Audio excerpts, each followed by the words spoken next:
नमस्कार दोस्तों। तो आप सब कैसे हैं? आप सबका स्वागत करते हैं हम अपने चैनल वंदना काव्या में। तो आप सब कैसे हैं बताने के लिए हमेशा की तरह कमेंट बॉक्स में हर हर महादेव जरूर लिखिए। तो चलिए दोस्तों, आज की वीडियो में मैं आपसे बात करने वाली हूँ समस्त मनोकामनाओं को पूर्ण करने वाले एक इच्छा पूर्ति दीपक के बारे में। शिव मंदिर में एक ऐसा दीपक प्रज्वलित करें जिससे कि आप चाहे जो भी कामना अति शीघ्र पूर्ण हो और आपके जीवन की चाहे कोई भी परेशानी, कोई भी बड़े से बड़ा संकट हो, कोई भी ऐसी समस्या हो जिसकी वजह से आप बहुत परेशान हो, इस दीप प्रज्वलित करने से मात्र से ही आप वह समस्या, परेशानी, बड़े से बड़ा संकट है तो अगर आपको नौकरी मिलना नहीं आ रही है या फिर जहाँ पर आप काम कर रहे हैं इससे किसी प्रकार की परेशानी, व्यापार में आपको तरक्की नहीं मिल रही है या व्यापार में घाटा हो रहा है, ठीक है, तो किसी भी प्रकार की समस्या हो तो सफलता नहीं मिल रही है, अगर घर में बहुत अधिक क्लेश रहता हो, सुख समृद्धि का अभाव हो, ठीक है, तो आप इस उपाय को कर सकते हैं। देखिए दोस्तों, और आप कोई भी विशेष मनोकामना हो, जैसे कि दाम्पत्य जीवन में बहुत अधिक क्लेश रहता हो, चाहते हैं कि पति पत्नी के रिश्ते मधुर हो, संतान की प्राप्ति में बाधाएं आ रही है या फिर मनचाही संतान की कामना, तो इस उपाय को करने से आपको लाभ होगा। और अगर बच्चों की सफलता में बाधा आ रही है, ठीक है, तो आप इस उपाय को कर सकते हैं।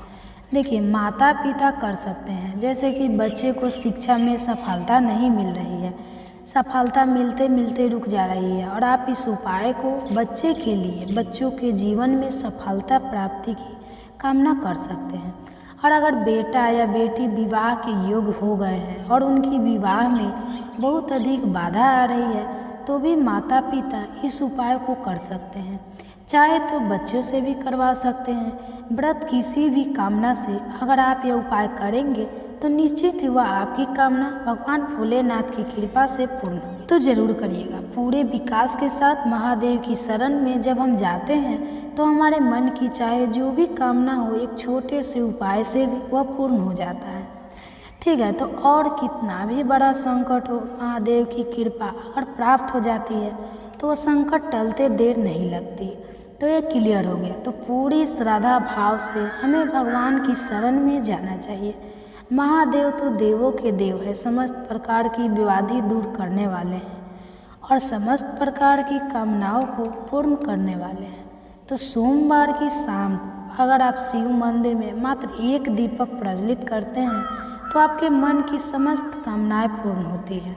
धन प्राप्ति की कामना है, संतान प्राप्ति की कामना है, मनचाहा जीवन साथी चाहते हैं या विवाह में बहुत देरी हो रही है, सुंदर और सुयोग जीवन साथी चाहते हैं, नौकरी, व्यापार, शिक्षा, जीवन के हर क्षेत्र में सफलता की कामना, कर्ज से मुक्ति चाहते हैं, समस्त प्रकार के दुखों का निवारण हो जाएगा मात्र दीपक प्रज्वलित करने से, ठीक है। तो किस प्रकार से दीपक प्रज्वलित करना है, कौन से नियमों का पालन करना है, मैंने किस समय में दीपक प्रज्वलित करना है, यह समस्त जानकारी मैं आपको आज की वीडियो में देने वाली हूँ। तो वीडियो को पूरा ज़रूर देखिए और अगर आपको आज की वीडियो अच्छी लगी तो लाइक ज़रूर कीजिए, शेयर भी ज़रूर कीजिए। फैमिली फ्रेंड के साथ चैनल पर पहली बार आए हैं, अगर अभी तक आपने चैनल को सब्सक्राइब नहीं किया है तो अगर आज की वीडियो आपको अच्छी लगे तो चैनल को सब्सक्राइब कर लीजिए और बेल बटन को भी प्रेस कर लीजिए। इससे यह होगा कि इस चैनल पर जो नए वीडियो अपलोड होगी उनकी नोटिफिकेशन आपको सही समय पर प्राप्त हो जाएगी। और अब जानते हैं कि इस समय यह उपाय आपको कर रहा है, किस समय आपको दीपक प्रज्वलित करना है। देखिए, भगवान भोलेनाथ की पूजा में जो सबसे महत्वपूर्ण समय होता है प्रदोष काल का समय। प्रदोष के समय भगवान शिव की पूजा प्रार्थना और कोई भी अपनी मनोकामना शीघ्र पूर्ण हो जाती है, इसलिए प्रदोष काल का समय बहुत ही महत्वपूर्ण होता है। भगवान भोलेनाथ की पूजा में प्रदोष काल का समय होता है, तो इस समय मिनट पहले और इसमें का जो समय होता है वह प्रदोष काल कहा जाता है। तो इसी समय में जो समय आपके घर में यह संध्या वंदन का समय होता है, मंदिर जाना है, लेकिन मंदिर जाने से पहले अपने घर में एक दीपक जरूर प्रज्वलित कीजिए जो आपके घर के मंदिर में होता है।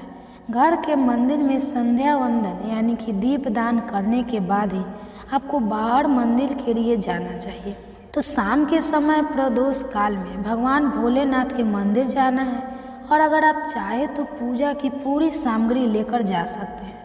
जैसे भगवान भोलेनाथ की पूजा में हमें जो भी सामग्री चाहिए अगर आपके पास उपलब्ध हो, पल्लू पत्र, धतूरा, भांग, अक्षत इत्यादि जो भी वस्तुएं आपके पास उपलब्ध हो उन्हें लेकर जा सकते हैं। और अगर यह सभी वस्तुएं उपलब्ध ना हो तो मात्र 1 लोटा जल अवश्य लेकर आए। तांबे के पात्र में थोड़ा सा गंगा जल डालें, थोड़ा जल डालें, मतलब शुद्ध जल से उस पात्र को भर दीजिए और घर से ही आपको जल लेकर जाना है। इस बात का ध्यान रखें क्योंकि कई बार बहुत से लोगों का कहना होता है कि मंदिर में जल की विधि उपलब्ध है तो हम घर से खाली पात्र लेकर जाते हैं और जल मंदिर से ही लेकर शिवलिंग पर अर्पित कर देते हैं। ऐसा भूलकर भी नहीं करना चाहिए। घर में हमेशा जल लेकर ही मंदिर जाना चाहिए। आपके घर का जल, आपके घर से जो जल लेकर आप जाते हैं समस्त प्रकार की समस्याओं का निवारण कर देता है।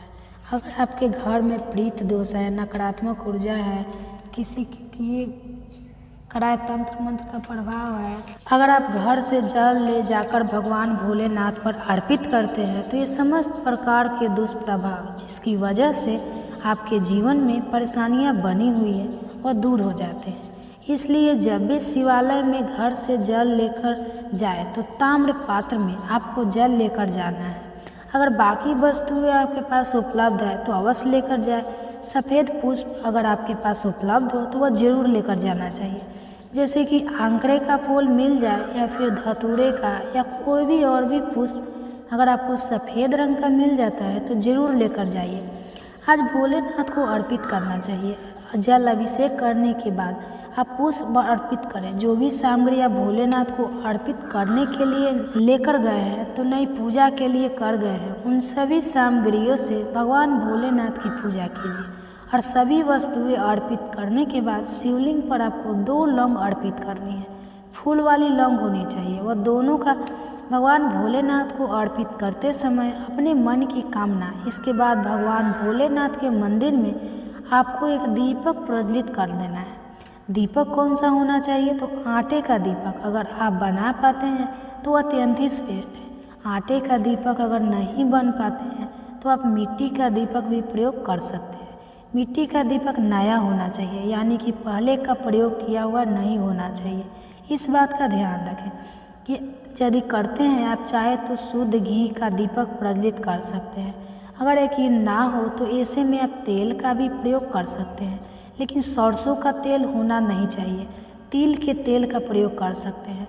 बात करें तो शिवलिंग के समक्ष आपको एक दीपक प्रज्वलित करना है। तिल के तेल का या शुद्ध घी का जो भी आपके पास उपलब्ध है दीपक प्रज्वलित कीजिए। दीपक प्रज्वलित करने के बाद इस दीपक में आपको 2 लौंग डालना है। देखिए, लौंग का प्रयोग करने से मनोकामना वह शीघ्र पूर्ण हो जाती है। जब हम किसी विशेष मनोकामना के लिए पूजा करते हैं तो शिव मंदिर में शिवलिंग पर अर्पित करने से और लौंग का दीपक प्रज्वलित करने से मन्नत पूरी होती है, यानी कि जो आपकी मन की इच्छा पूर्ण होती है। तो ऐसी परिस्थिति में जब हम बहुत समय से प्रयास कर रहे हो और हमारी मनोकामना पूर्ण नहीं हो रही हो या फिर कोई बहुत बड़ा संकट है और हम चाहते हैं कि वह संकट परेशानी दूर हो, तो इस उपाय को करने से शीघ्र लाभ होगा। तब आपको ध्यान रखना चाहिए, भगवान भोलेनाथ के दर्शन करते हुए किल को देखते हैं कि आपको यथासंभव ओम नमः शिवाय का जाप करना है। आप 108 बार भी ऐड कर सकते हैं या 11 बार या 21 बार भी कर सकते हैं और बिना भी कर सकते हैं, नहीं मंत्र के बिना भी कर सकते हैं। जैसे कि यथासंभव जितना भी आपके पास समय हो तो 15 मिनट या 10 मिनट खड़े होकर शिवलिंग को देखते हुए ओम नमः शिवाय का जाप करें। इसके बाद 11 बार अपने मन की कामना भी आप कर सकते हैं। और शीघ्र धन प्राप्ति की कामना हो, संतान प्राप्ति की कामना हो, विवाह की कामना हो और मनोकामना भगवान भोलेनाथ के दर्शन करते हुए अपने मन की कामना से भगवान भोलेनाथ से उन्हें पूर्ण करने के लिए प्रार्थना। उसके बाद अपने घर आ जाए। यह उपाय आपको हर सोमवार को मात्र 11 सोमवार अगर इस प्रकार से आप उपाय करते हैं कि भगवान भोलेनाथ की कामना पूर्ण होती है।